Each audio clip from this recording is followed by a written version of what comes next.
आज का कार्यक्रम हम प्रारंभ करने जा रहे हैं। आज डॉक्टर जनेंद्र कुमार जी, जो कि गुरुकुल नोएडा के आप आचार्य हैं, हमारे बीच में रहेंगे। उपासना से जीवन परिवर्तन। कई लोगों ने जब स्वाध्याय करना चालू किया, स्वाध्याय के बाद जब उपासना पर पहुंचे वो, तो उन्होंने देखा कि पूरा का पूरा जीवन ही परिवर्तन हो गया। कई नॉनवेज खाते थे, छोड़ दिए उन्होंने। मदिरा पीते थे, छोड़ दी उन्होंने। आपने इस स्वाध्याय में, इस उपासना में स्वाध्याय का बहुत बड़ा हाथ रहता है। तो हम आज इस पे ही एक अच्छी चर्चा करने जा रहे हैं। और केवल भारत से नहीं, केवल दिल्ली से ही नहीं, हमारे पास अमेरिका और कनाडा से भी लोग इस चीज को सुन रहे हैं। उन सभी का बहुत बहुत स्वागत है। और उनसे आग्रह है कि कृपया करके दिन प्रतिदिन जब आपको हमारी ये टॉक जो है अच्छी लगने लगे, then please recommend our connection, our Zoom meetings connections to other persons. So this is our request. और इससे पूर्व के हम आज का कार्यक्रम प्रारंभ करें। हमारे बीच मधु चौहान जी हैं। ये मधु चौहान जी वो हैं जिन्होंने हम कनाडा में सबसे प्रथम हमारे Zoom मीटिंग को आगे बढ़ाया था। और मैं आज भी हमारे बीच में जुड़ी हैं, पर आज भारत से जुड़ी हुई हैं। तो उनसे कहूंगा कि वे अपना एक भजन जो है आज हमें सुनाए। मधु चौहान जी, धन्यवाद। हाँ। सभा में उपस्थित सभी सम्माननीय सदस्यों को मेरा सादर नमस्कार। आज मैं अपना एक बहुत पुराना भजन, जो कि हमारी अम्मा जी वेदवती जी, श्रीमती वेदवती जी बहुत प्यार से गाया करती थी और उनको वो बहुत पसंद था, वो भजन मैं पेश कर रही हूँ। आज मैं अपना भजन अपनी अम्मा जी की याद में आपके सामने पेश कर रही हूँ, प्रस्तुत कर रही हूँ। भरोसा कर तू ईश्वर पर, तुझे धोखा नहीं होगा। भरोसा कर तू ईश्वर पर, तुझे धोखा नहीं होगा। ये जीवन बीत जाएगा, तुझे रोना नहीं होगा। ये जीवन बीत जाएगा, तुझे रोना नहीं होगा। कभी सुख है कभी दुख है, ये जीवन धूप छाया है। कभी सुख है कभी दुख है, ये जीवन धूप छाया है। हंसी में ही बिता डालो, बितानी ही ये माया है। हंसी में ही बिता डालो, बितानी ये माया है। भरोसा कर तू ईश्वर पर, तुझे धोखा नहीं होगा। जो सुख आए तो हंस लेना, जो दुख आए तो सह लेना। जो सुख आए तो हंस लेना, जो दुख आए तो सह लेना। न कहना कुछ कभी जग से, प्रभु से ही तू कह लेना। न कहना कुछ कभी जग से, प्रभु से ही तू कह लेना। भरोसा कर तू ईश्वर पर, तुझे धोखा नहीं होगा। ये कुछ भी तो नहीं जग में, तेरे बस कर्म की माया। ये कुछ भी तो नहीं जग में, तेरे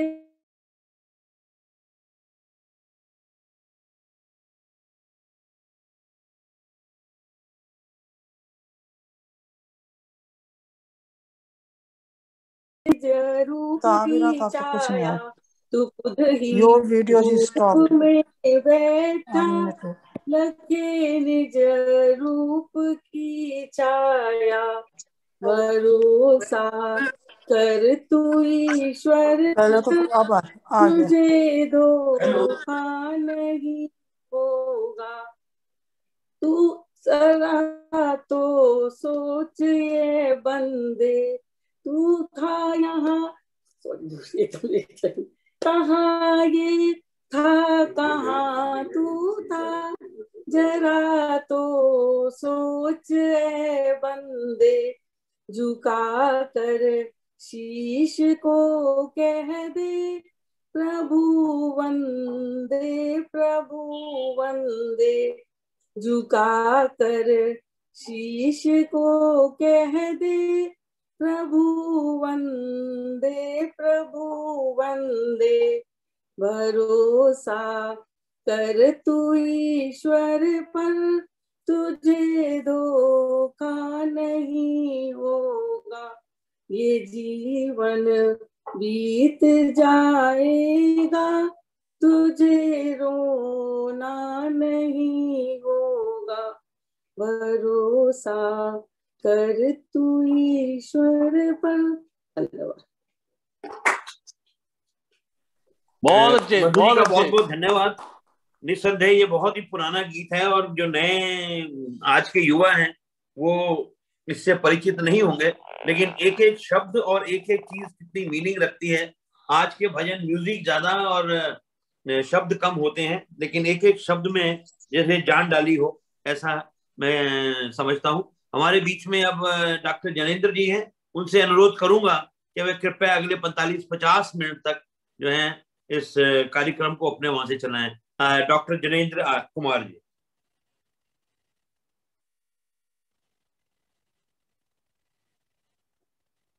आचार्य जी,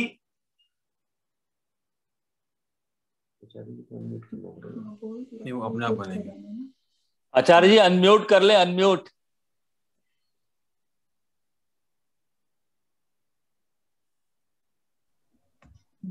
हाँ। ओ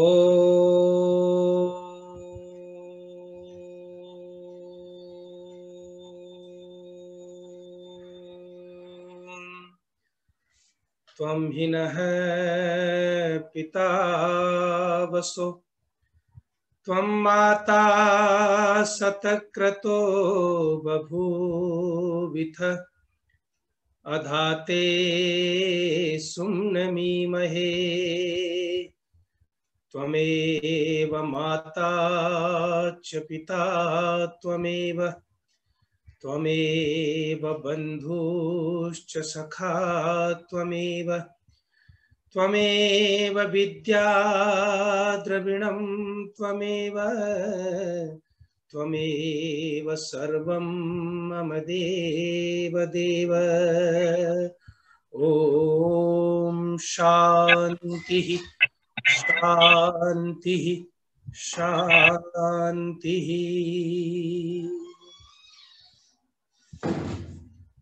अत्यंत आदर और सम्मान के योग्य आर्यत्व की विचारधारा, वैदिक विचारधारा, महर्षि दयानंद के सिद्धांतों की विचारधारा, जिनके शरीर में रक्त बन करके दौड़ती है और मेरे हृदय में जिनके प्रति अगाध श्रद्धा और सम्मान है, आदरणीय श्री आनंद चौहान जी, जिनके मार्गदर्शन में हम सब इस आर्य समाज डिफेंस कॉलोनी को गति दे रहे हैं। पुरुषार्थ, उत्साह, संयम के धनी इस आर्य समाज के समादरणीय प्रधान श्री अजय चौहान जी, अनेक संस्थाओं के विभिन्न पदों को समलंकृत कर रहे, सदा ऊर्जा से भरे हुए, प्रसन्नता से भरे हुए व्यक्तित्व के स्वामी, इस आर्य समाज के मंत्री आदरणीय श्री अजय सहगल जी, एक से एक बड़ी हस्तियां इस समय इस माध्यम से जुड़ी हुई हैं। सबका अभिनंदन और स्वागत करता हूं और आपसे आग्रह करता हूं। आज मुझे कई श्रोताओं के फोन आए कि आचार्य जी आपको सुनना हमें बहुत अच्छा लगता है, लेकिन आप ओज से बोलते हैं, बहुत धारा प्रवाह बोलते हैं, तो आज थोड़ी सी स्पीड, क्योंकि जूम का माध्यम है तो इस पर थोड़ी धीमी होनी चाहिए। तो उनके आग्रह को भी मैं स्वीकार करता हूँ, प्रयास करूंगा कि मुझे अभ्यास है ओजपूर्ण बोलने का, धारा प्रवाह बोलने का, कि उस पर थोड़ा सा नियंत्रण में रख सकूं। आज मैंने जो विषय रखा है उपासना का, आपने जो विषय दिया है कि उपासना से जीवन परिवर्तन। अजय जी ने बहुत सामान्य से 2-1 उदाहरण दिए और ये एक संकेत किया कि उपासना कितनी महत्वपूर्ण है, लेकिन ये बहुत आगे की चीज है साहब। उपासना किस तरह से जीवन को बदल देती है, परिवर्तित कर देती है। गलती से जो हमने लिंक भेजा है, जो प्रकाशक है उसकी गलती से संभवतः प्रवर्तन शब्द छप गया, लेकिन वो उपासना से परिवर्तन शब्द है। इस बात को सब आप लोग ध्यान से समझ लें। और वो जो प्रवर्तन शब्द है उसको भी ठीक बैठाया जा सकता है, क्योंकि प्रवर्तन का अर्थ होता है आरंभ करना। तो उपासना से सही अर्थों में नए जीवन का आरंभ होता है, पिछला छूटता है, कटता है, नए जीवन का आरंभ होता है। तो इस शब्द में भी कहीं कोई हानि आपको नजर नहीं आएगी। महर्षि दयानंद सरस्वती जब उपासना की बात लिखते हैं तो बहुत सरल शब्दों में समझाते हैं कि उपासना किसको कहते हैं। महर्षि ने लिखा है कि जैसे ईश्वर के गुण, कर्म और स्वभाव हैं, पवित्र हैं। ये शब्द विशेष रूप से जोड़ा उन्होंने कि जैसे ईश्वर के गुण, कर्म, स्वभाव पवित्र हैं, वैसे ही गुण, कर्म, स्वभाव अपने भी पवित्र करना। दूसरा ऋषि लिखते हैं कि जैसे सर्वंतर्यामी परमपिता परमात्मा को, ईश्वर को सर्वव्यापक मान के ये समझना कि मैं बिल्कुल परमात्मा के समीप हूं और परमात्मा मेरे बिल्कुल समीप है, इस भाव से उस परमात्मा की उपासना करना। आगे वो लिखते हैं एको वसी सर्वभूतांतरात्मा एकम रूपम बहुधा यह करोति तमास्तमस्तम अनुपश्यन्ति धीरा तेषाम सुखम शाश्वतम नेतरेषा। यहाँ पर ऋषि कहते हैं कि परमात्मा एक है, वो अनेक शक्तियों के कारण, गुण, कर्म, स्वभाव के कारण अनेक ढंग से हमें उसकी अनुभूति होती है, लेकिन परमात्मा एक है। और कहते हैं उस एक परमात्मा को जो व्यक्ति अपने आत्मा में उसका ध्यान करता है, उसका साक्षात्कार करता है उपासना के माध्यम से, कहते हैं कि उसको जीवन में सदा सुख की प्राप्ति होती है। यहाँ पर ऋषि ने एक बात और लिखी, नित्य है सर्वज्ञ है अंतर्यामी, कि जो परमात्मा नित्य है, जो सर्वज्ञ है, जो सर्वव्यापक है, जो नित्य है, जो शुद्ध है, जो बुद्ध है, जो आनंद स्वरूप है, ऐसा जो परमपिता परमात्मा है, उसकी उपासना व्यक्ति को नियमित रूप से करनी चाहिए। एक कमाल की बात साहब और जोड़ दी ऋषि दयानंद ने। मैंने पूछा गुण, कर्म, स्वभाव को पवित्र करना, तो आगे ऋषि ने एक शब्द जोड़ा है कि इसका उद्देश्य क्या है, क्या तुम्हें और मिलेगा। तो ऋषि कहते हैं कि तुम्हारे ज्ञान की निरंतर उन्नति होगी, ज्ञान की उन्नति होगी। इसका मतलब ऋषि जानते हैं जो उपासना कर रहा है वो जीवन में ज्ञानी तो है, लेकिन ज्ञान की उन्नति होती जाती है। जो उपासना करता है उसके अंदर कुछ गुण तो हैं, लेकिन और पवित्र गुण आते जाते हैं। जो उपासना कर रहा है उसके अंदर, जिसने कोशिश किया, आरंभ किया है, उसके कर्म अच्छे तो हैं, लेकिन कर्म और अच्छे होते जाएंगे। उसका स्वभाव अच्छा तो है, लेकिन और अच्छा होता जाएगा। कैसे होता है ये सब, ये थोड़ा सा मैं आपको समझाने का प्रयास करूंगा, लेकिन मैं पहले आपसे जानना चाहता हूं, थोड़ा सा इस पर विचार कीजिए मेरे साथ। इंसान के जीवन में इन 4 चीजों को निकाल दीजिए, गुण को, कर्म को, स्वभाव को और ज्ञान को, तो कुछ बचता है क्या? कुछ भी शेष नहीं बचता। और इन चारों की उन्नति किससे होती है? उपासना से होती है।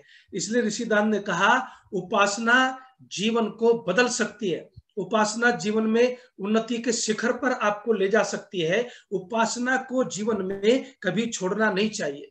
ये ऋषि दयानंद ने हमें संकेत किया है, समझाया है, और उपासना किसकी करनी है ये भी समझाया। ऋषि ने लिखा है जो नित्य है, सर्वज्ञ है, सच्चिदानंद है, ऐसे लक्षणों से जो युक्त परमात्मा है, मैं उसी को ईश्वर मानता हूं और उसी की उपासना जीवन में करनी चाहिए। अरे जिसके जीवन में गुण नहीं, वो जीवन भी कोई जीवन है क्या?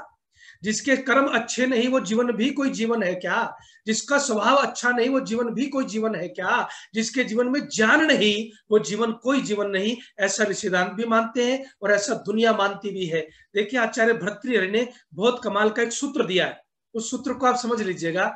यथा चतुर्भी कनकः परीक्षते, कहते हैं कि जैसे 4 तरह से सोने की, सोना खरा है या नहीं है, इसकी परीक्षा होती है 4 प्रकार से। कहते हैं निगर्षण छेदन तापताड़ नहीं, सुनार उसको घिस करके ये पता लगाता है कि सोना खरा है कि नहीं है। कई बार हम लोग जाते हैं तो दक्षिणा में कुछ लोग चांदी के सिक्के दे देते हैं, तो कुछ सिक्के इकट्ठे हो गए, तो हमारे जो सुनार है मैं उनके पास चला गया, तो उनके पास एक पत्थर था। मैंने कहा सिक्कों के वैसे पड़े हुए, कुछ काले हो रहे हैं, कुछ नीले पीले हो रहे हैं, इनको बदल दो, कुछ काम आ जाएंगे। तो उसने पत्थर निकाला, झट से घिसा, कहने लगा आचार्य जी इसमें इतने % है, इतने इसमें % है, ये तो बिल्कुल बेकार है, ये ऐसा है वैसा है। घिसते ही उसने उसका सारा रूप बता दिया। तो कहते हैं घिसने से, निगर्षण छेदन काटने से, तपाने से और पीटने से ये पता चलता है कि सोना खरा है कि नहीं है। आचार्य भर्तृहरि कहते हैं ठीक इसी तरह से मनुष्य की पहचान केवल उसकी आंखों से नहीं है साहब, मनुष्य की पहचान उसके हाथों से पैरों से नहीं, ये तो ये शरीर से पता चलता है कि मनुष्य का शरीर है, लेकिन उसकी पहचान सही अर्थों में, उसकी परीक्षा सही अर्थों में 4 तरह से होती है। वहां पर वो कहते हैं ज्ञानेन, आचार्य भर्तृहरि कहते हैं कि ज्ञान से पता चलता है कि इंसान जो है सही अर्थों में इंसान है कि नहीं है। कितने इसके उदाहरण हैं, इस पर ज्यादा विस्तार नहीं दूंगा, बस एक ही बात उन्होंने कही कि विद्या विहीनः पशु, जैसे इंसान अगर ज्ञान से रहित है तो पशुओं में इंसान में ज्यादा अंतर नहीं होता, ज्ञान ही उसको पशुओं से इतर करता है, अलग करता है। और दूसरा वो कहते हैं शीलेन, स्वभाव से, शील को कहते हैं स्वभाव से पता चलता है कि ये इंसान कैसा है। और एक बात मैं आपको और बताऊं, स्वभाव भाव से बनता है साहब, स्वभाव का विकास ही भाव से बनता है, और भाव से ही उपासना होती है, भक्ति भी भाव से होती है, और श्रद्धा भी भाव से उत्पन्न होती है। इसलिए भगवान कृष्ण ने कहा यो ये श्रद्धा सैव स, कि जिसके जीवन में श्रद्धा का जैसा भाव होगा वैसा उसका कैरेक्टर बनेगा, वैसा उसका जीवन बनेगा, वैसे उसका स्वभाव बनेगा, और वैसे उसके कर्म होते चले जाएंगे। तो कहते हैं कि स्वभाव से पता चलता है कि इंसान कैसा है, और कर्मों से पता चलता है। हमारी पहचान सही अर्थों में गुणों से और कर्मों से ही तो है। अच्छे कर्म करके इंसान जो है वो देवता बन जाता है, बुरे कर्म करके राक्षस बन जाता है। सही अर्थों में पहचान यो तो ज्ञान पुस्तकीय ज्ञान तो रावण और दुर्योधन के पास भी कम नहीं था।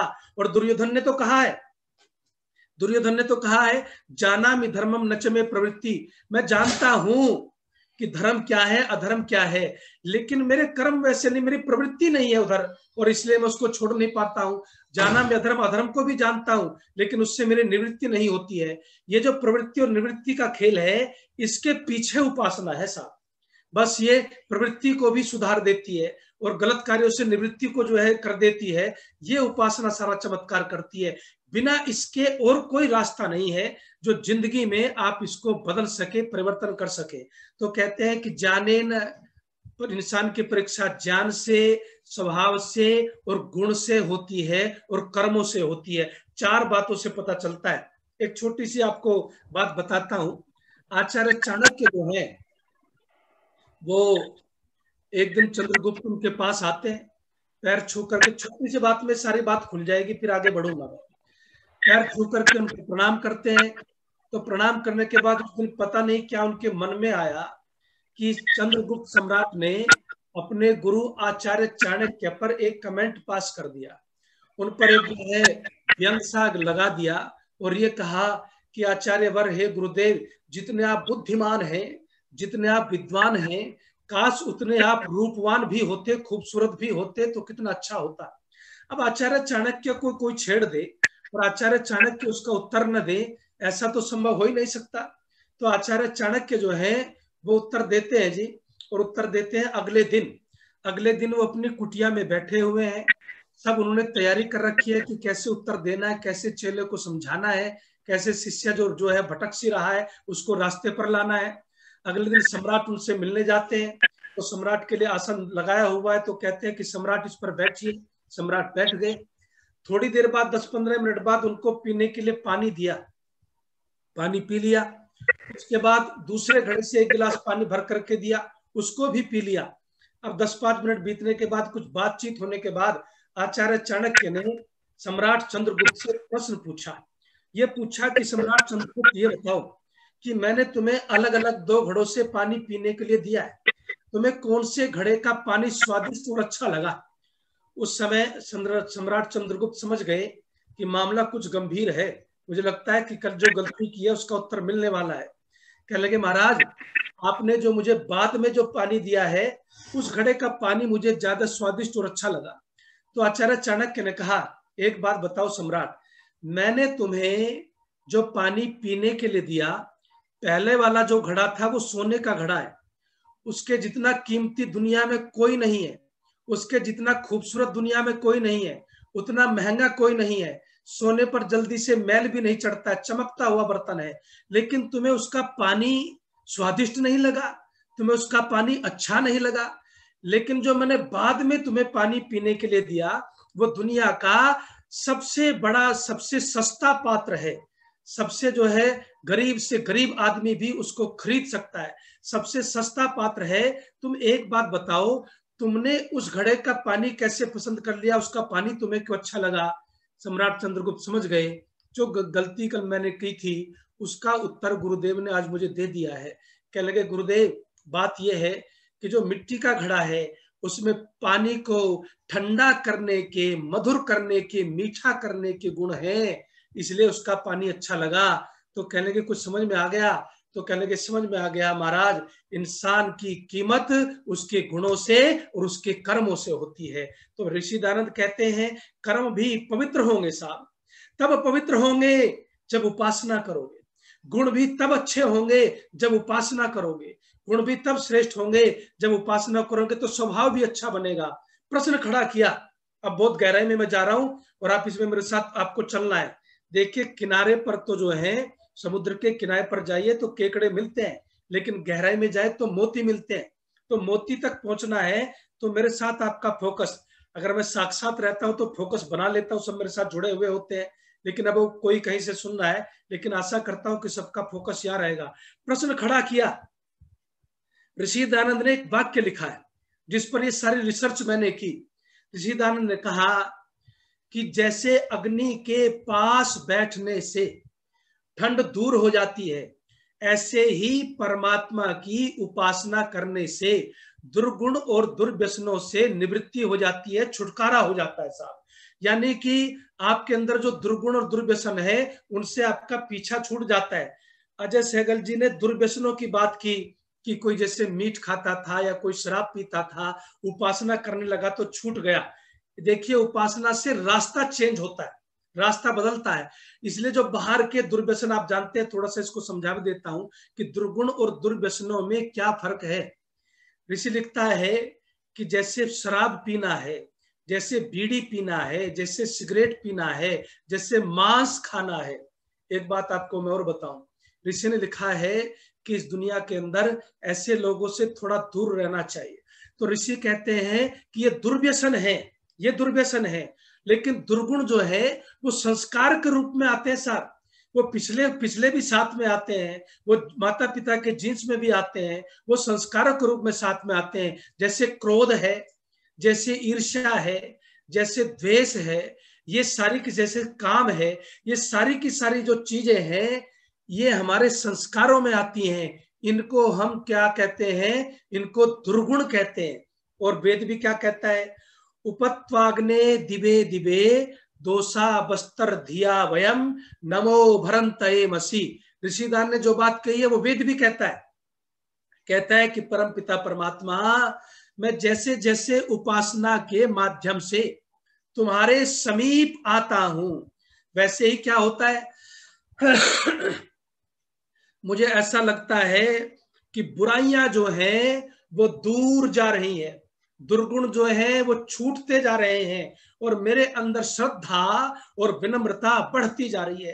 हे परमात्मा, हे ज्योति स्वरूप प्रभु, जैसे जैसे मैं तुम्हारे समीप आता हूं, जैसे जैसे मैं तुम्हारे पास आता हूं, जैसे जैसे मैं तुम्हारे निकट आता हूं, तो कमाल ये होता है कि ये सब चीजें पीछे छूटती हैं और कुछ नया पैदा होता है, कुछ नवीनता आती है, कुछ अच्छा जीवन में उत्पन्न होता है। ये चीज जब आती है तो ऋषि ने जो बात कही शायद वो वेद की ही बात कही। और आप पढ़ लीजिएगा ऋग्वेद आदि भाष्य भूमिका में उपासना विषय को पढ़िएगा, वहां पर कितने सारे मंत्र जो है वो दिए हुए हैं, कितने सारे मंत्र दिए हुए हैं जो उपासना से जोड़े हैं। तो वहां पर ये मंत्र भी है कि परमात्मा के समीप जैसे जैसे मैं जाता हूं, जैसे अग्नि के पास बैठने से शीत की निवृत्ति होती है, वैसे ही परमात्मा की उपासना करने से हमारे दुर्गुण और दुर्व्यसन वो दूर होते चले जाते हैं। एक आदमी ने प्रश्न किया और प्रश्न बड़ा गहरा है। प्रश्न ये किया, आचार्य जी स्वभाव को बदलना तो नामुमकिन है साहब। मैंने कहा जी कैसे? वो कहते हैं कि दुर्व्यसनों को बदलना तो नामुमकिन है। तो मैंने कहा जी कैसे? वो कहते हैं कि जैसे उन्होंने उदाहरण दिया, एक नीति में श्लोक है, श्लोक सारा नहीं सुनाऊंगा, उसका भाव बता देता हूं। सुतप्तम अपि पानीयम समयत्येव पावकम। जैसे पानी का जो स्वभाव है वो शीतलता है, पानी का जो स्वभाव है वो शीतलता है। आप कितने भी पानी को उबालिए, उसको जो आप 100 डिग्री पर उबाल करके रख दीजिए, लेकिन उस पानी को भी अगर आप अग्नि के ऊपर डालेंगे तो वह पानी भी क्या करेगा जी? वह पानी भी आपको जीवन में अग्नि को बुझाने का ही काम करेगा। वो कहता है कि ये स्वभाव को आप कैसे बदल देंगे? आप अग्नि है, अग्नि दाह धर्मा, इसको धर्म के परिभाषा में भी ऋषियों ने लिखा है कि अग्नि दाह धर्म है। तो कहते हैं कि आप उसके इस स्वभाव को कैसे बदल देंगे? स्वभाव बदलना आसान काम नहीं है।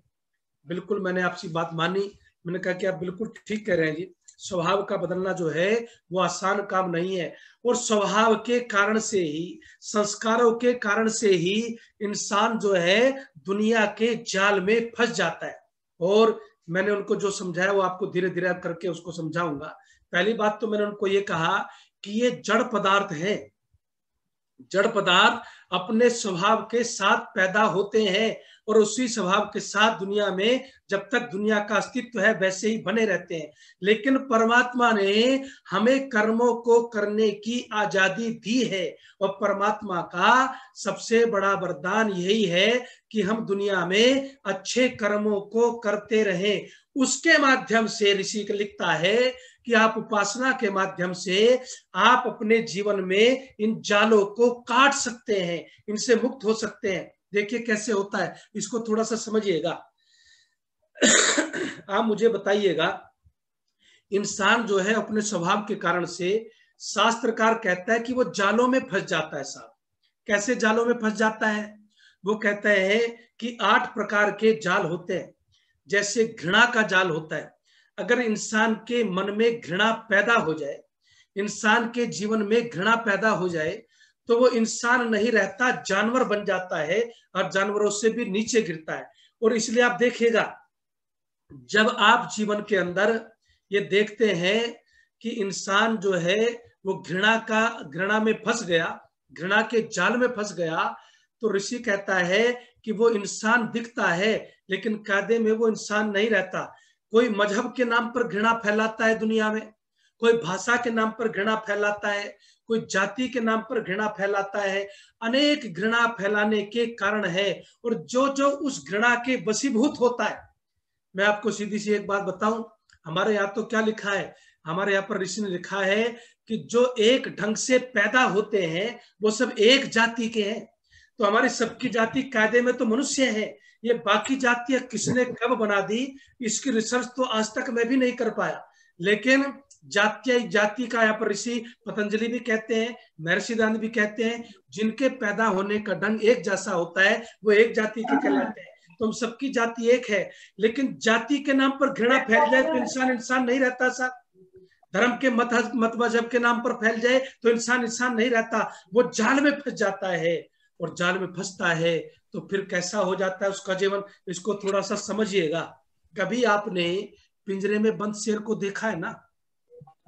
पिंजरे में बंद जो शेर है उसको छोटे छोटे बच्चे उसकी खिल्ली उड़ाते हैं साहब, उसको मूंगफलियां फेंक करके मारते हैं, उसके पास जाते हैं, क्योंकि पिंजड़े में जो बंद शेर है ना, ये कहते हैं जंगल में, आजाद जंगल में अगर शेर दहाड़ मार दे तो जो भालू जिसको पानी में महारत हासिल है, मगरमच्छ को खींच लाता है, इतनी शक्ति है उसके पास, वो भालू भी ऊपर से पके हुए फल की तरह से गिरता है। जो बंदर जिसको आप चित्तूराम कहते हैं, वो भी ऊपर से पके हुए फल की तरह से गिरता है। लेकिन वो ही शेर जब पिंजरे में बंद होता है ना, वो शेर जैसा दिखता तो है, लेकिन उसका शेरपन यानी उसका सिंहत्व नष्ट हो जाता है। ऐसे ही इंसान जब जालों में फंसता है, चाहे वो घृणा का जाल हो, चाहे वो शंका का जाल हो, चाहे वो भय का जाल हो, जब वो जालों में फंसता है तो वो दिखता तो इंसान जैसा है, लेकिन इंसान जैसा सही अर्थों में रहता नहीं है। इसलिए कहते हैं कि शास्त्रकार ने 8 प्रकार के जाल बताए, उनको समझाने का अभी मेरे पास समय नहीं है, लेकिन उन 8 प्रकार के जालों से निकलने का और दुनिया में कोई रास्ता नहीं है उपासना के अलावा। आप पक्षी को देखिए, जब वो पिंजरे में बंद होता है, सोने के पिंजरे में बंद रहते हैं, लेकिन वो पक्षी बेचारा दिखता पक्षी जैसा है, क्योंकि पक्षी चला नहीं पाता, लेकिन पक्षी नहीं होता।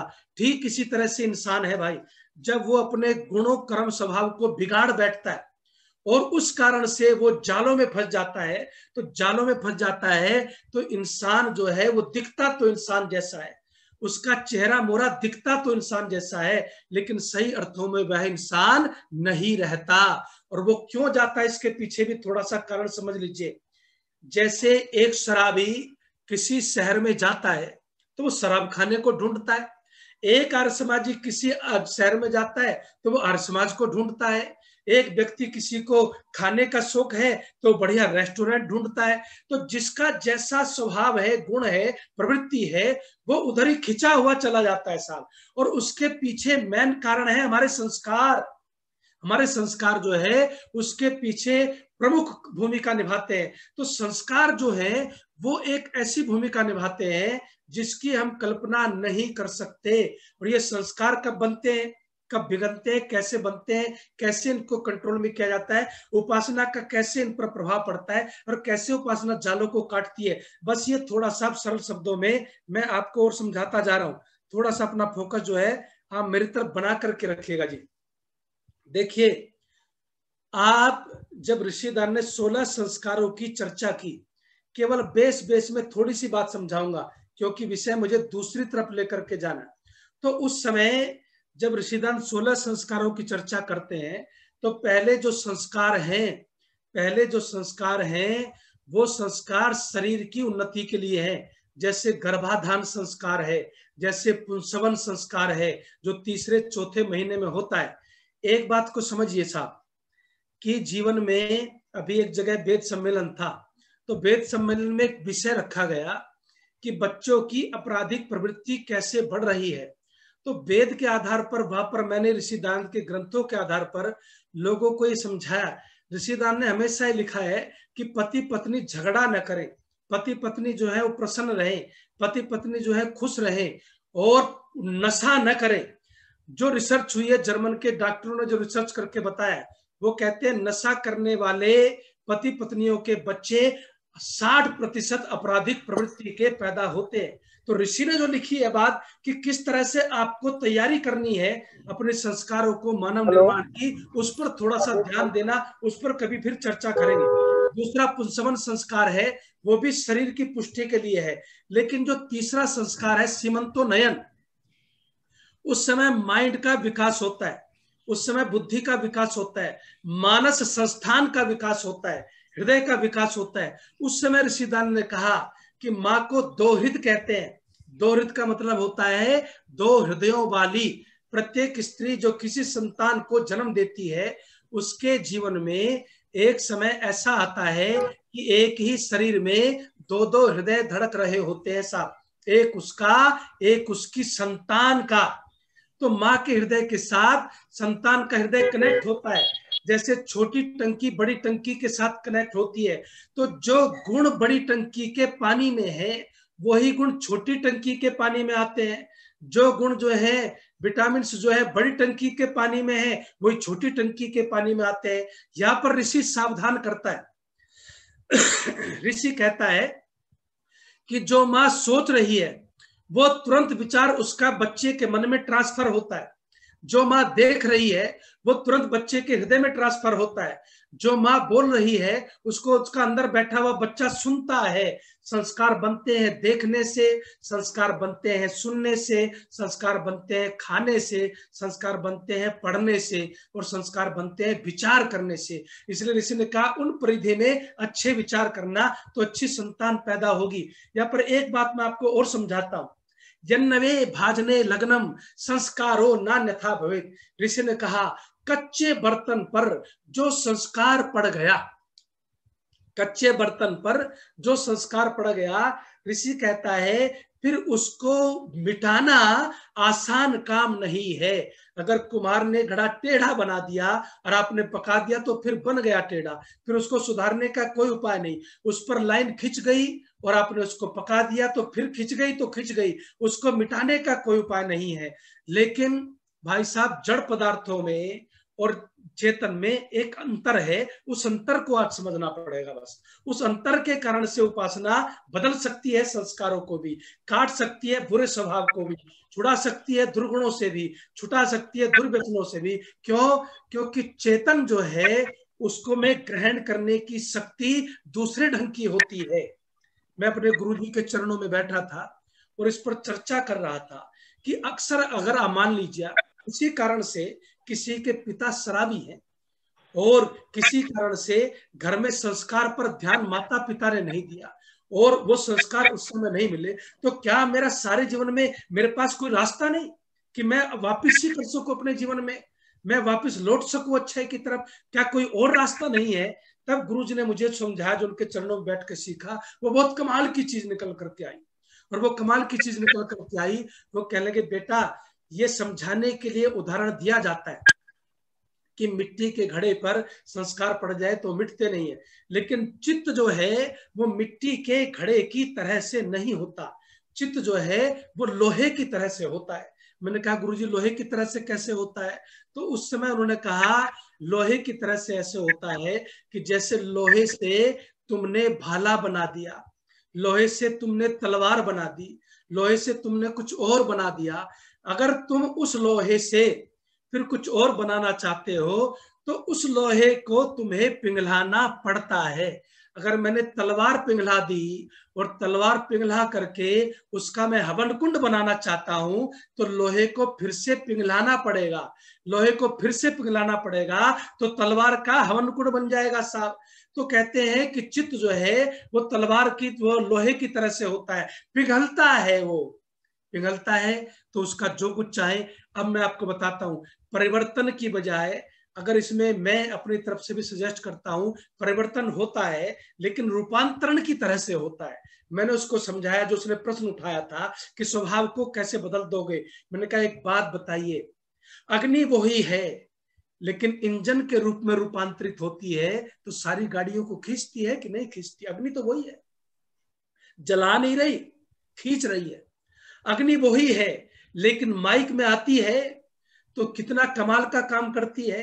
अग्नि वही है लेकिन लैपटॉप में मैं आपके सामने बैठा हुआ हूं, उसी विद्युत उसी अग्नि के सहारे से अपनी बात आप तक पहुंचा पा रहा हूं। वही है लेकिन उसका रूपांतरण होता है साहब। ठीक इसी तरह से पानी वही होता है लेकिन उसके कितने रूपांतरण होते हैं। जड़ पदार्थों को भी रूपांतरित करके उनका कितना बढ़िया उपयोग जीवन में किया जा सकता है। ऐसे ही ऋषिदानंद कहते हैं उपासना से भी जीवन का पूरी तरह से रूपांतरण हो जाता है, उपासना से भी जीवन पूरी तरह से बदल जाता है। और वो कैसे बदलता है कि जीवन में आप जैसे आपका चित्त जब द्रवित होता है तब उस पर गहरे संस्कार पड़ते हैं, तो उसको तापक अग्नि कहते हैं जी।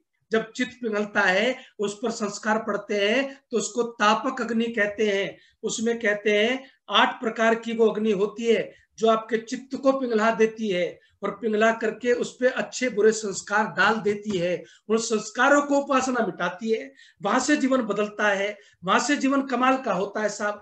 वहां से स्वभाव भी बदल जाता है, गुण भी बदल जाते हैं।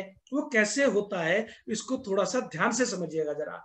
देखिए जब मैं काम में होता हूं उस समय ऋषि कहता है कि तुम्हारा जो चित्त है वो पिघला हुआ होता है।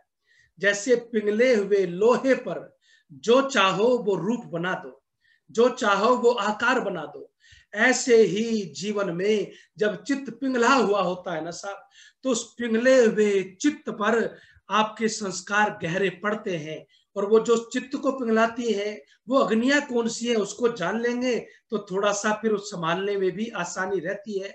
उसमें कहते हैं, उसमें जो अग्नि है वो सबसे पहले काम की है, सेक्स की है। इसलिए आपने देखा होगा कितना लोगों को समझाया जाता है, कितना बताया जाता है, कितने इशारे किए जाते हैं, लेकिन इंसान फिर भी वहीं पर दौड़ा चला जाता है। इसको ज्यादा विस्तार नहीं दूंगा, समझदार लोग हैं अपने से समझ लीजिएगा। तो उस समय चित्त पिघला हुआ होता है क्योंकि उस पर गहरे संस्कार पड़ते हैं।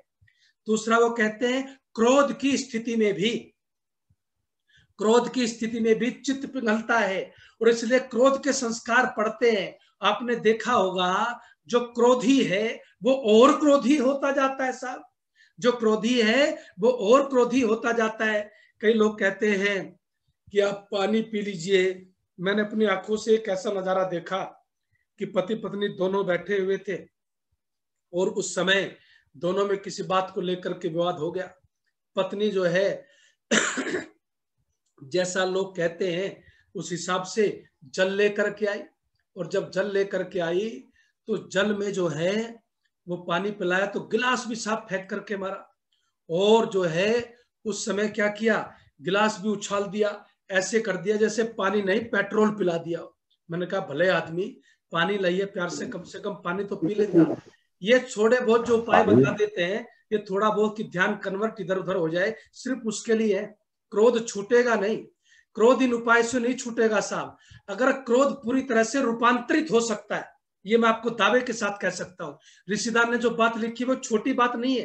क्रोध पूरी तरह से रूपांतरित हो सकता है, उसका रूपांतरित होगा जो उपासना करेगा। कैसे रूपांतरण होता है? क्रोध तो एक फोर्स है साहब, फोर्स समाप्त नहीं की जा सकती। जल को समाप्त करके आप उसका रूपांतरण नहीं कर सकते, अग्नि को समाप्त करके आप उसका रूपांतरण नहीं कर सकते। ऐसे इंसान के अंदर जो फोर्स है उसका सिर्फ रूपांतरण मात्र होता है। ऋषि लिखता है जो जितना बड़ा क्रोधी होता है वो उतना ही प्रेम से भर जाता है, उतना ही स्नेह से भर जाता है, बल्कि उतना शांति से भर जाता है जितना बड़ा क्रोधी होता है। उपासना जब उसका रूपांतरण करती है, ऋषि क्या कहता है कि जो जितना बड़ा हिंसक होता है वो उतनी ही बड़ी अहिंसा से भर जाएगा। जैसे अशोक था, उतना बड़ा हिंसक था, अहिंसा से भर गया क्योंकि उसका रूपांतरण हो गया। हम फोर्स अपनी समाप्त नहीं कर सकते, लेकिन उनका रूपांतरण कर सकते हैं। और रूपांतरण कैसे होता है? तो कहते हैं कि क्रोध में इंसान जो है जीवन में क्रोध करता है, उसके संस्कार बढ़ते चले जाते हैं। तो मैं सिर्फ आपको ये समझाना चाहता हूं कि क्रोध बाह्य उपायों से ठीक नहीं होता। ऋषिदान ने वैसे नहीं लिखी है बात, ऋषि ने लिखा है कि निवृत्ति हो जाएगी, क्रोध पूरी तरह से रूपांतरित हो जाएगा, प्रेम में बदल जाएगा। वो तब बदलेगा जब आप जीवन में परमात्मा के थोड़ा सा निकट पहुंचेंगे, परमात्मा की उपासना करेंगे। नहीं तो नहीं बदल सकता है साहब। बाह्य उपायों से मैंने किसी का क्रोध खत्म होते नहीं देखा। क्रोध उसका खत्म होते देखा है जो ऋषिदान की तरह योगाभ्यास के माध्यम से उपासना करता है, नियमित उपासना करता है। उसके जीवन को मैंने पूरी तरह से बदलते देखा है साहब, और पूरी तरह से बदल जाता है। ऋषिदान ने वैसे ये बात नहीं लिखी, इसके पीछे जो रिसर्च मैंने की है वो आप तक इसलिए पहुंचा रहा हूं कि आप जो लोग ये सोचते हैं मैं अब अपने जीवन को कैसे बदलूं, मेरा तो आदत पक गई, स्वभाव पक गया जी मेरा तो, मैं तो 70 साल का हो गया जी, मैं तो 80 साल का हो गया जी, अजी अब ये क्या बदलेगा, अब तक नहीं बदला, ये मुहावरे ये आप सुनते रहते हैं, ये अब क्या बदलेगा। लेकिन दानव ने कहा ऐसा बिल्कुल नहीं है, ऐसा बिल्कुल नहीं है। 70 साल का आदमी भी अपने जीवन को पूरी तरह बदल सकता है, 80 साल का आदमी भी अपने जीवन को पूरी तरह से बदल सकता है, और 75 साल का 60 साल का आदमी भी अपने जीवन को पूरी तरह से बदल सकता है। कैसे बदल सकता है? ऋषि कहते हैं उपासना के माध्यम से बदल सकता है। जो संस्कार जब चित्त पिघला था, जब चित्त द्रवित हुआ था, उस समय पड़ गया, उस संस्कार को मिटाने का कोई उपाय नहीं। जो संस्कार बचपन में पड़ गया, जो माँ की कोख में पड़ गया, उसको मिटाना इतना आसान है भी नहीं। उसको दुनिया की कोई ताकत नहीं मिटा सकती।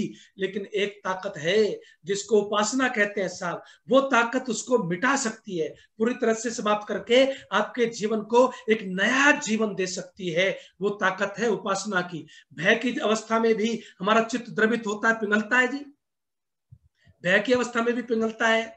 मैं आपको बताऊं, इसलिए कोई घटना ऐसी घटी हो, आज आप विचार करके देखना, कोई घटना ऐसी घटी हो जीवन में कि आपको बहुत डर लगा हो, आखिरी समय तक आप कहीं फिसलने वाले हो, कभी कोई दुर्घटना होने वाली हो, कहीं नदी के किनारे पैर फिसल गया हो, आप सारी जिंदगी याददाश्त भी चली जाए, लेकिन वो घटना आप क्यों नहीं भूलते? भय में घटी घटना को आप कभी नहीं भूलते। और मृत्यु से आप क्यों डरते?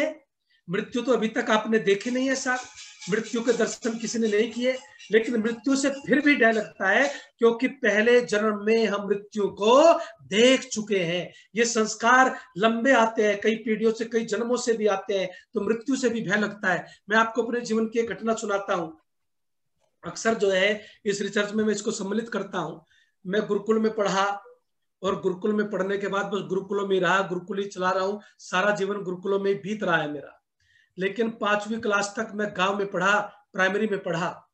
और गांव में आप जानते हैं, घर और एक घेर जिसको कहते हैं, वो जहां घर में स्त्रियां रहती हैं और घेर में पुरुष और पशु रहते हैं साहब। तो पुरुष जो है वो घर पे खाना खाने के लिए जाते हैं और सोने के लिए वापिस आते हैं। तो हमारा घर और घेर में काफी दूरी थी। उस दूरी में चलते हुए मैं अपने घर से अपने घेर में जा रहा था, तो गली में एक मोड़ था। उस मोड़ पर जो है वहां पर एक कुत्ता रहता था जो काटता था। मैंने कितने कुत्ते देखे होंगे, किसी का चेहरा मुझे याद नहीं, लेकिन बचपन में उस कुत्ते का चेहरा आज भी मुझे याद आता है, तो लगता है कि जैसे वो सामने खड़ा हुआ है। काला मुख था, लाल रंग था, पूंछ कटी हुई थी साहब, और उसने जो है मेरी जांघ पर जो है निकलते ही, डरता डरता मैं जा रहा था, निकलते ही जो है मेरी जांघ पर उसने अपना कीला गड़ा दिया घुटने से ऊपर। आज भी उसका निशान है। वो भय में घटना घटी, चित्त द्रवित हुआ, और द्रवित चित्त पर जो है गहरा संस्कार पड़ गया। गहरा संस्कार पड़ गया। उसका परिणाम क्या हुआ? उसका परिणाम ये हुआ कि मैं जंगलों में रहा, मुझे किसी चीज से डर नहीं लगता। लेकिन अभी मैं कई कार्यक्रम में जाता हूं, लोग भोजन के लिए ले जाते हैं या पैदल शाम को टहल रहे हैं, अगर मुझे कुत्ते खड़े हुए दिखाई दे जाएं तो मैं कहता हूँ भैया पहले इन्हें चले जाने दो, मैं बाद में चला जाऊंगा। मैं जो है उसको गली को पार नहीं करता। वो जीवन में घटी हुई घटना है। और आपने जो है बोनापार्ट की कहानी सुनी होगी, नेपोलियन बोनापार्ट की कहानी सुनी है, मैंने किसी पुस्तक में पढ़ा है कि वो शेर से भी नहीं डरता था, कुश्ती कर लेता था, उस जैसा बहादुर आदमी नहीं हुआ। और वो जो है ये कहता था कि मेरी डिक्शनरी में असंभव नाम का शब्द ही नहीं है। कहते हैं जब वो 6 महीने का था, वो 6 महीने में एक बिल्ली जो है आई और आकर के उसके ऊपर छाती पर कूद गई। अब बच्चा सहमा, डरा, जो भी कुछ हुआ किसी को नहीं पता, लेकिन जो काम करने वाली जो वहां पर स्त्री थी उसने उस बिल्ली को तुरंत वहां से भगा दिया। बात आई गई हुई, लेकिन बात गई नहीं, बात नेपोलियन के जीवन के साथ गई। पिघले हुए चित्त पर जो जो जो संस्कार पड़ता है वो बिना उपासना के नहीं मिटाया जा सकता साहब। कहते हैं कि जो उसका विरोधी सेनापति था, उसने रिसर्च की कि ये व्यक्ति किसी चीज से तो डरता होगा, तो पता चला कि किसी भी से न डरने वाला और दुनिया में घोषणा करने वाला कि मेरा जो है असंभव शब्द का असंभव शब्द मेरी डिक्शनरी में नहीं है, ऐसा वीर बहादुर व्यक्ति भी काली बिल्ली से डरता था। और 300 काली बिल्लियां छोड़ी गई, जिनसे कभी युद्ध न हारने वाला व्यक्ति जो है उस संस्कार के कारण से कुछ कमजोर पड़ा। मैंने कहता केवल उसी कारण से, लेकिन कुछ उसका असर जरूर पड़ा और उस वजह से वो युद्ध हार गया। भय की अवस्था में भी चित्त पिघलता है, तो भय के संस्कार बढ़ते जाते हैं और आदमी डरपोक बन जाता है। और इसलिए जो माताएं डराती है ना कि भूत आ जाएगा, पहले डराती थी फलाना आएगा, वहां पर पीपल के पेड़ पर भूत रहता है। अरे जो 24 घंटे ऑक्सीजन देता है पेड़, उस पर भूत रहता है, बता दिया आपने, तो ऑक्सीजन लेने आदमी कहाँ जाएगा? वो कोई भूत नहीं होता है। उससे जो मैंने जिन बच्चों को डराते हुए देखा, वो संस्कार ऐसे पड़ जाते हैं कि कितने बच्चे ऐसे मिलते हैं, कहते हैं जी बड़ा हो गया अब भी आचार्य इतना डरता है, बाथरूम नहीं जाता। मैंने कहा इसको डराने वाले आप हैं, इसको ये संस्कार आपने दिए हैं।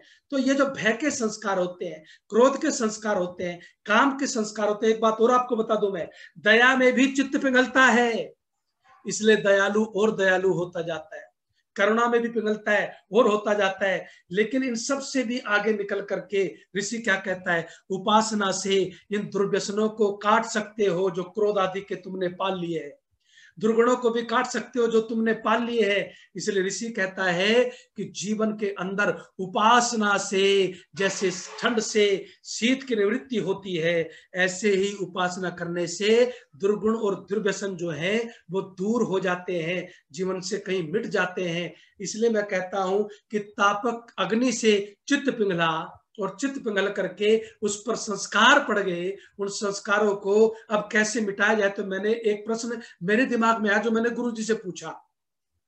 मैंने कहा क्रोध तो मैंने किया नहीं, हो गया गुरुदेव, और हो गया, चित्त पिघल गया, संस्कार पड़ गए। ईर्ष्या मैंने की नहीं, हो गई, चित्त पिघल गया, संस्कार पड़ गए। काम में भी मैं चला गया, उसके संस्कार पड़ गए, वहां तो चित्त पिघल गया, संस्कार पड़ गए। अब लोहे को तो मैं पिघला सकता हूं, बात को समझिएगा जी जरा ध्यान से, लोहे को तो मैं पिघला सकता हूं, लोहे को मैंने पिघला लिया, तलवार बनाई थी, भाले बनाए थे तो बाल्टी बना दी, साहब नहाने के काम आती है। लोहे को मैंने पिघला लिया तो कुछ और दाती थी तो जरूरत पड़ी युद्ध की तो तलवार बना करके उसका युद्ध प्रयोग कर लिया, उसको तो मैंने अग्नि से पिघला लिया साहब। लेकिन मैंने पूछा गुरुदेव ये तो बताओ कि अब मैं अपने चित्त को कैसे पिघलाऊं, चित्त तो क्रोध में तो पिघल गया, और क्रोध में पिघल गया तो सब गड़बड़ हो गई, काम में पिघल गया तो सब गड़बड़ हो गई, ईर्ष्या में पिघल गया तो सब गड़बड़ हो गई, भय की घटना घटी तो घट गई, मैंने तो नहीं घटवाई, पिघल गई कुत्ते ने, मैंने तो नहीं कहा काट ले, लेकिन संस्कार पड़ गए, अब वो कैसे मिटे। अब ऋषिदानंद ने यहाँ पर कमाल किया। यहाँ पर ऋषिदानंद क्या कहते हैं, यहाँ पर ऋषि की बात को समझना है। यहाँ पर गुरुदेव ने जो मुझे समझाया वो मैं आपके साथ शेयर कर रहा हूँ, और समय के साथ साथ अपनी वाणी को विराम दूंगा। ऋषि वहां पर गुरुदेव कहते हैं कि तुम भी अपने चित्त को दोबारा पिघलाओ, उसको द्रवित करो। तो मैंने पूछा द्रवित कैसे करें, तो उससे कहते हैं कि तुम अपने चित्त को परमात्मा की भक्ति में, उपासना में द्रवित कर सकते हो। परा अनुरक्तिरीश्वरे, ऋषि कहता है कि जब तुम्हारा परमात्मा से बहुत प्रेम होता है, जब तुम्हारा परमात्मा से बहुत अनुराग होता है, तो वो भक्ति की पराकाष्ठा होती है साहब। और मैं आपको एक बात और बताता हूं, केवल उपासना नहीं, ऋषिदानंद ने ऋग्वेदादि भाष्य भूमिका में 5 उपाय बताए हैं भक्ति के।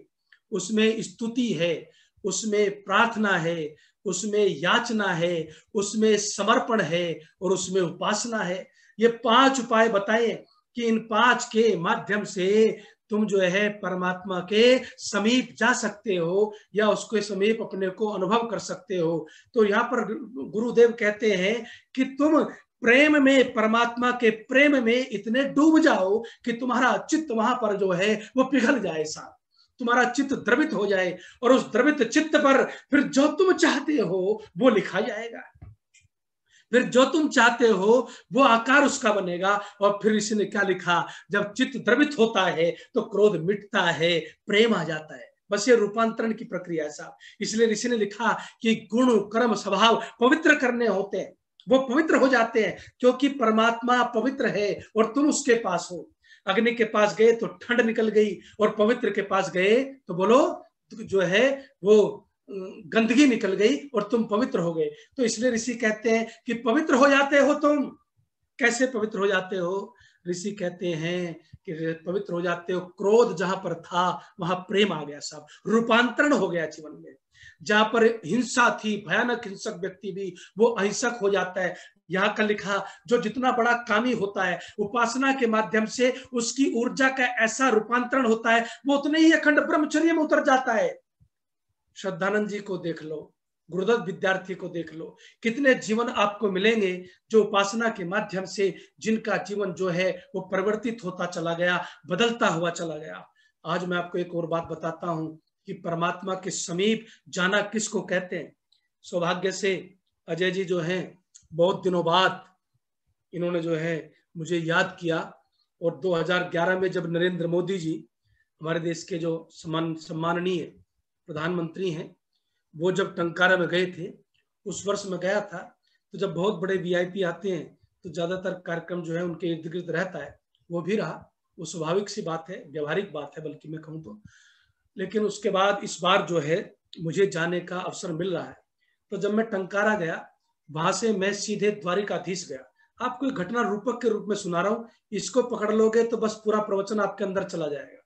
तो उस समय द्वारिकाधीश में, पूरे गुजरात में एक ही शहर मुझे ऐसा मिला जहां मछली की बदबू नहीं थी, और जहां पर मछली पकड़ने पर प्रतिबंध है समुद्र के तट पर।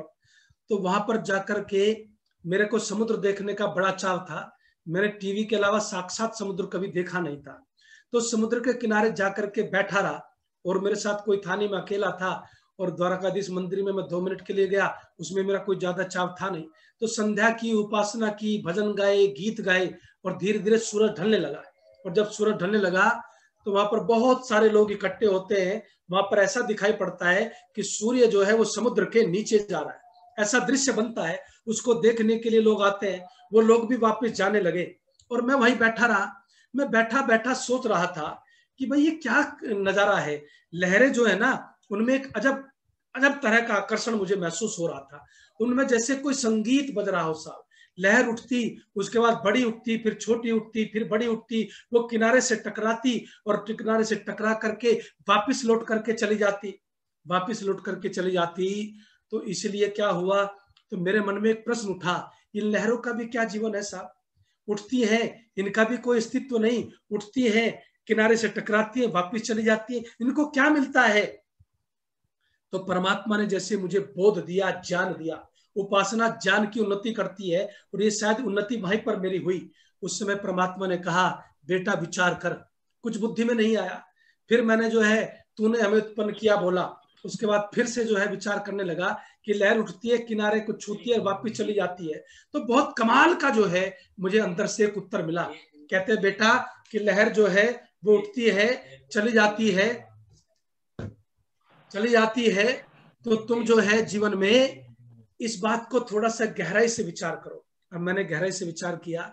जब लहर आती है ना जी अंदर से, तो आपने देखा होगा अंदर से जब लहर उठ करके आती है तो गंदगी को साथ लेकर के आती है, और गंदगी को साथ लेकर के आती है। लेकिन जब किनारे को छू जाती है ना, तो गंदगी किनारे पर छोड़ करके वापस लौट जाती है। तो ऐसे ही साहब जीवन में हम, ऋषि ने ये नहीं कहा कि तुम कूद जाओ, ऋषि ने ये कहा कि तुम पास में सिर्फ पहुंच जाओ साहब। जैसे अग्नि के पास पहुंच गए तो ठंड चली गई, ऐसे ऋषि कहते हैं परमात्मा के पास पहुंच जाओगे।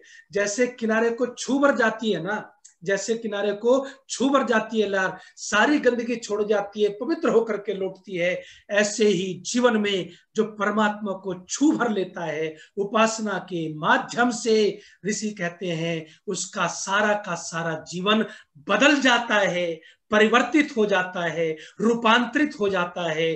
क्रोध कहीं चला गया, हिंसा कहीं चली गई, घृणा कहीं चली गई। और जो मैंने आपको जाल कहे थे ना, जिन जालों में फंस करके इंसान अपने स्वरूप को नष्ट कर देता है साहब, वो सारा का सारा स्वरूप उसका निखर जाता है, क्योंकि सब जाल टूट जाते हैं और सब बंधन टूट जाते हैं। और फिर इंसान एक अच्छे जीवन का, फिर उसका स्वभाव बनता है साहब, फिर उसके कर्म सुधरते हैं साहब, फिर उसके गुण निखरते हैं साहब। और गुण भी निखर गए, स्वभाव भी निखर गया, और कर्म भी निखर गए, तो फिर तो जीवन जीवन बन गया ना साहब। और ये तब निखरते हैं जब गंदगी दूर होती है। गंदगी जो दुर्व्यसनों की है, गंदगी जो दुर्गुणों की है, वो दूर होती है।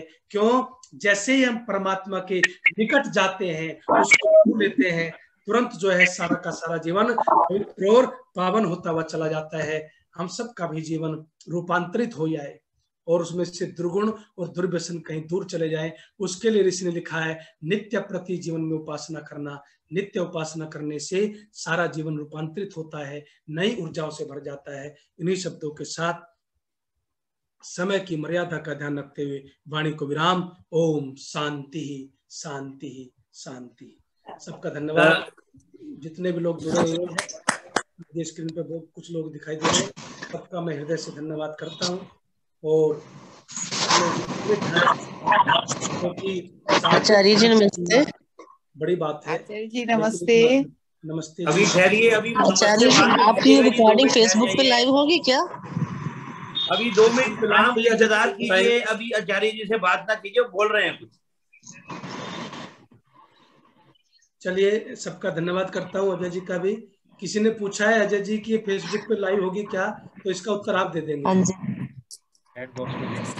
ये चैट बॉक्स में लिंक दे दिया गया है जी उसका, फेसबुक पे भी लाइव है और आप उसमें रिकॉर्डिंग भी देख सकते हैं। और हमारा जो जिस माध्यम से आपको सूचना मिली है उस माध्यम पे भी कल सुबह ये अवेलेबल होगी जी। धन्यवाद जी।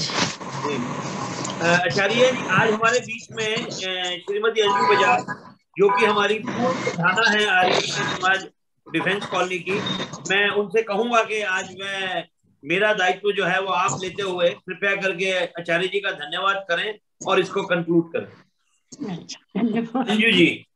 धन्यवाद आपका अजय भाई, बहुत बहुत धन्यवाद। जितने भी श्रोतागण इस मीटिंग में जुड़े हुए हैं, मैं उन सब की तरफ से आचार्य डॉक्टर जयेंद्र जी का बहुत बहुत धन्यवाद करती हूँ। जितना सुंदर, मैं तो यूं कहूंगी कि जितना सुंदर आज का विषय था, उससे भी सुंदर ढंग से आचार्य जी ने उसे समझाने की चेष्टा की, जो पूर्ण रूप से हमारे अंतःकरण में पहुंच चुका है। इसको मैं छोटी सी बात से कहना चाहूंगी कि 1 वर्ष पूर्व एक ऐसा थपेड़ा आया कि हम सबके जीवन की जीवनचर्या ही बदल गई। जीवन ऐसा लगने लगा घर के अंदर बैठे बैठे कि जीवन रस से वंचित हो गया है। शारीरिक रूप से, मानसिक रूप से जीवन में चारों ओर से नीरसता छाने लगी थी। लेकिन ऐसे ही समय में मैं आचार्य जी आपकी बात को ही दूसरे ढंग से कह रही हूँ। जैसे ही वर्चुअल कार्यक्रम शुरू हुआ, अच्छे अच्छे विद्वानों के विचार सुनने को मिले, संगीत गोष्ठियां हुई, योगाचार्यों के टिप्स मिले, तो ऐसा लगा कि पुनः हमारे जीवन में उमंग आ गई है, जोश भरने लगा। उसका कारण क्या था? कारण सिर्फ यही था कि हमको अच्छे अच्छे महान गुणों से युक्त लोगों को का सामीप्य मिलने लगा। उनके हम समीप, जितना जितना उनके समीप बैठते थे, उतनी अधिक हमारे अंदर उमंग आती जाती थी और जो नीरस हुआ जीवन था वो रसपूर्ण होने लगा। अब पिछले ही सप्ताह में आचार्य जी आपका प्रवचन हुआ, बहुत सुंदर विचार थे। तो हमारे अंदर एक जिज्ञासा जगने लगी कि अब कब ये दूसरा सप्ताह आएगा, आज का दिन आएगा, हम पुनः आपके विचारों को सुनेंगे। तो ये एक जिज्ञासा है एक अच्छे गुणी लोगों के संपर्क में आने से ही। वही चीज आज आपने ईश्वर के उपासना में आपने बताई कि वो जीवन व्यर्थ है। जैसा कि आपने कहा कि जिसमें गुण कर्म स्वभाव ज्ञान ना, वो ज्ञान वो सिर्फ हमें एक ईश्वर से ही मिल सकता है जो पवित्र है, जिसमें ये सब कुछ है। तो हम जैसे जैसे उनके निकट चलते जाएंगे, जितना जितना उनके संपर्क में आते जाएंगे, पात्र तो ईश्वर ने दे दिया है। जैसा कि आपने उदाहरण दिया कि सोने का पात्र या मिट्टी का पात्र, जैसा कि मैंने आपको समझा, पात्र तो हमारे पास है, लेकिन उसके गुण कर्म स्वभाव और ज्ञान तभी संभव है जब हम पूरी तरह से अपने को पवित्र करके ईश्वर के समीप चले जाते जाएंगे और अपने को उनके गुणों में ढालते चले जाएंगे।